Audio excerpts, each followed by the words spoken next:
Hi, I'm Antonio Mora. Please stop telling me America is great. That's the title of a viral New York Times video that mocks what it calls the mythology that America is the greatest country on earth. Similar rhetoric that's often anti-American has become more commonplace, especially among the young and those catering to millennials and Generation Z. If you're inclined to believe that America isn't great, I doubt I'll convince you otherwise, but I'll try anyway. I should first say that I'm biased. As a journalist, I've dedicated myself to being as balanced as possible, but this is one topic where I can't do that.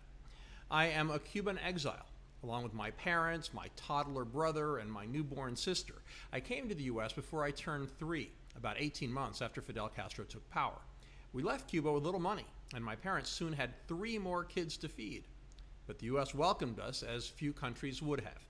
My parents worked hard, and the U.S. has provided us with opportunities incomparable to those we would have had anywhere else. We are all forever grateful. The argument over America's greatness shouldn't be partisan. In fact, conservatives, for whom patriotic declarations are oft-repeated mantras, contradict themselves. Trump's Make America Great slogan implies America had somehow stopped being great.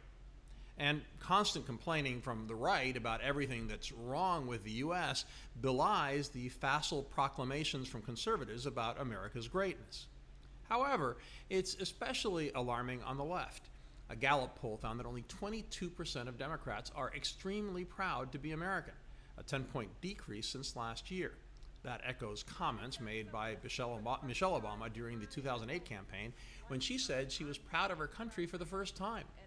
Or the famous, maybe infamous speech from the first episode of Aaron Sorkin's Newsroom, where the main character goes on a diatribe saying there is absolutely no evidence to support the statement that we are the greatest country in the world. That's the tack taken by the New York Times video. It ridicules the thought of America being the greatest country, proceeding to spin statistics to portray the U.S. in the worst possible light. Ironically, the freedom to express anti-American sentiment is one of the many things that proves this country is great. Sure, as the critics point out, other countries are free, even more free economically and with greater freedom of the press. But are they seriously arguing that America is not the beacon that has led to freedom elsewhere? Almost 200 years ago, Alexis de Tocqueville called American democracy exceptional. It took another century for democratic ideals to start taking hold around the world. Is the U.S. tops in every category? Of course not. Does the U.S. have its faults? Sure, and there are many. Income and wealth inequality, poverty, infant mortality, homophobia, and racism among them. In no way excusing discrimination of any sort, but in what diverse society does racism not exist? In fact, many countries discriminate harshly against their people just because they are of a different class or caste. Anti-Semitism and racism are very much a problem in European countries. Some compare favorably to the U.S. And remember, the U.S. is much more diverse, bigger, and more populous than any country that's ranked higher in almost any category. Countries that do better than America are all much more homogeneous and smaller. Nobody can be proud of the way migrants have been treated recently, but what other country in the world deals with more than 100,000 a month crossing its borders illegally? Mass shootings are an outrage. America also leaves much to be desired when it comes to violence in general and its high incarceration rates. Our primary and secondary educational achievements are lagging those of other well-to-do countries. Prescription drug abuse is killing Americans at an obscene rate. Critics will also point out that we spend far more on healthcare than anybody else, but we are not among the top 30 healthiest countries. Again, they ignore that the U.S. is much healthier and has a higher life expectancy than any of the top 10 most populous countries. Are we just okay, as the New York Times video concludes? Okay. Please. Yes, the list of America's historical sins is long, but is anyone going to seriously argue that this country has not been the greatest force for good worldwide?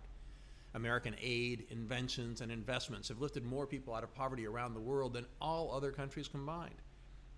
Yes, it has supported authoritarian regimes, but American influence has helped democracy spread. And don't forget that America gave the world the understanding of electricity, the telephone, the light bulb, the airplane, mass production of cars, mobile phones, the personal computer, and, of course, the internet.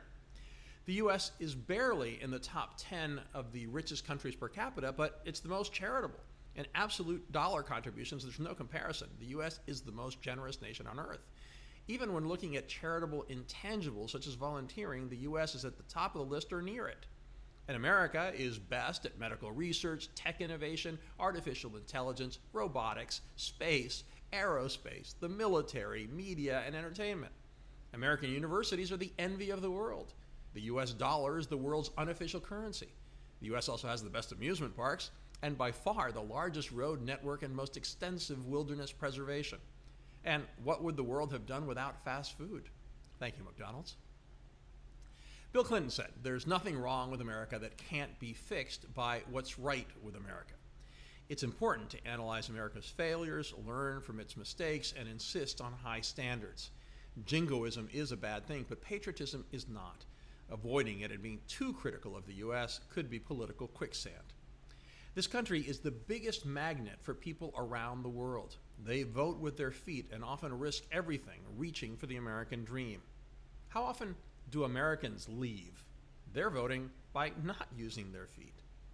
The Soviet-born comedian Yakov Smirnov spoke for millions of immigrants who have come here seeking a better life with his catchphrase, "What a country!"